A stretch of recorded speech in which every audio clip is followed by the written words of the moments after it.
So isa pong dilawang vlogger ngayon mga sangkay ang kinukuyog.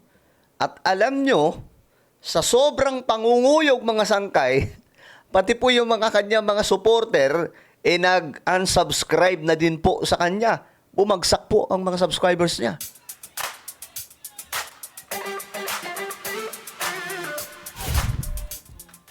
Alright guys, this is me. We are back dito sa ating YouTube channel. At ito, pag-usapan po natin ngayon mga sangkay.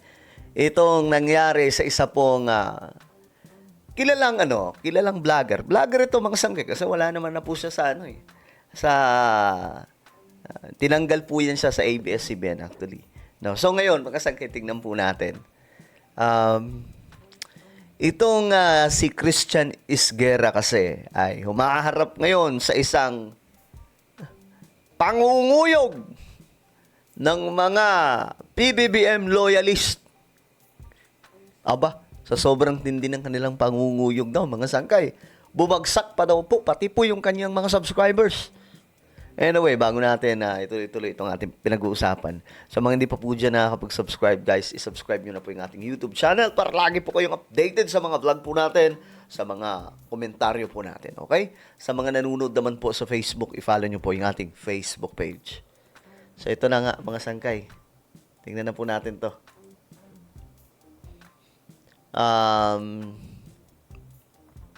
Ngayon, yan, ito pa yung YouTube channel niya. Meron pala siyang mayroon pala siyang vlog, sabi niya dito. Sumasagot siya actually sa mga vlog ng mga bumabanat sa kanya. Halimbawa itong kay Attorney Claire Castro. Mayroon pong banat si Attorney Claire Castro laban sa kanya. No, at siguro sa next topic natin, pag-usapan natin 'yon. Pero sabi niya dito, ako talaga ang topic. Sabi niya dito, pinag-aaksayahan talaga ako ng oras ni Yusek Claire Castro. Sabi po niya. Tapos may sumunod siyang topic dito, kung sumasamba ka sa politiko, ganito ka talaga mag-isip. Sumasamba sa politiko. tapos yung niya, gawang AI na thumbnail. Ayan, naka-green at saka naka-pula. Alam niyo na, mga sangkay, green. Duterte, pula, Marcos. Sinasamba niyo ba sila? Well, ang ganda po ng topic niyan. Sinasamba niyo ba sila? O sumasamba ba kayo sa mga politiko? Kasi mga sangkay,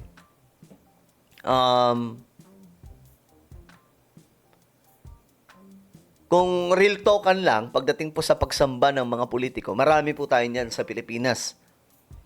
Marami po tayo niyan. Kahit ito sila, mga sangkay.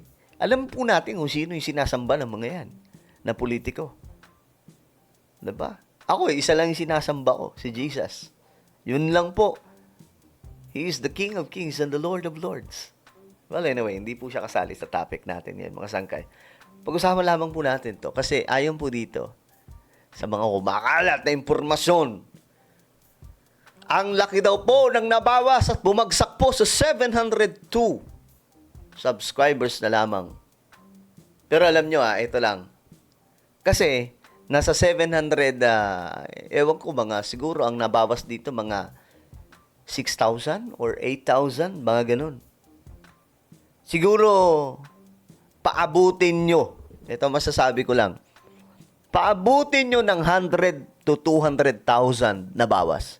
From 700,000, gawin nyong 500,000 or 400,000. Pag nagawa nyo yan, ang lulupit ninyo. Kasi kung ang bawas 6,000, 8,000 lang, mababa po yun. Ibig sabihin, hindi yun nakaka-apekto sa kanya. So, pababain nyo, gawin yung 400,000. Pero, alam nyo, nagulat ako. Nagulat ako, sa totoo lang. Kasi, sino mag-aakala na marami palang loyalista ang nag-follow dito o nag-subscribe kay Christian Isguera? Alam naman po nilang dilawan yan. Ibig sabihin, pati yung mga loyalist na uto. Pati yung mga loyalista ni PBBM, nauto ni Christian Isguera. Imagine. So, sino yung mga nakapag-subscribe sa kanya? Pambira talaga naman. Bakit naman kasi kayo nagpauto? Alam niyo namang dilaw yan. Sabi pa nga ni Coach Jarrett, diba? Matagal ko lang sinasabi sa inyo yan. Yung iba nga, nakikipagdikitan pa sa mga dilaw eh. Diba? Ako, wala naman ako. Hindi naman ako galit sa mga dilawan. Yun ang panilang paniniwala. Kaya nga lang, ayoko lang makipagdikitan because I know them. Alam po natin kung ano po ang kanilang pinanggagalingan. No, alam po natin, ako, Marcos loyalist ako, ni Ferdinand E. Marcos, ng tatay ni PBBM. No? Para po sa inyong kaalaman, guys, yung mga loyalista kasi ngayon nagkakahati-hati na. May mga loyalista ni Ferdinand E. Marcos na naging loyalista po ni Amy Marcos. Ayun, nandun yun sa kanya, na mga naging DDS ngayon. May mga loyalista naman ni Ferdinand E. Marcos na naging loyalista ni PBBM. At ngayon, nasa side po ng pro-government. Ako naman mga sangkay, loyalista ako, hindi ni Amy Marcos at hindi po ni PBBM. Loyalista po ako ni Ferdinand E. Marcos, nung tatay. Pero supporter po ako ng Marcos administration ngayon. Kasi sabi naman ng Bible, 'di ba? Magpasakop kayo sa mga namumuno, huwag kayong pasaway. Kasi pag pasaway kayo, nagkakasala kayo sa ating Panginoon. Diba? Tama naman. Pero balik tayo dito. Sino mag-aakala na marami din pala? Libo-libo ha? Kasi let's say 8,000 yung nabawas dyan. Ibig sabihin, ganun kadami. Ang mga nauto. Bihira naman kayo. Ngayon, ito, may nag-advise. Pero ngayon, kawawa din talaga itong si Christian Esguerra. Kasi nga, kinukuyog siya, laman ng topic. Nangyari na rin to sa akin. Maraming beses. Maraming beses na. Ako, sanay na po ako dyan. Mga sangkay, hindi na po tayo tinatablan dyan. Niruin nyo, mga sangkay, bagong vlogger pa lamang po ako. Isang buwan akong viral sa social media. Isang buwan akong binabash.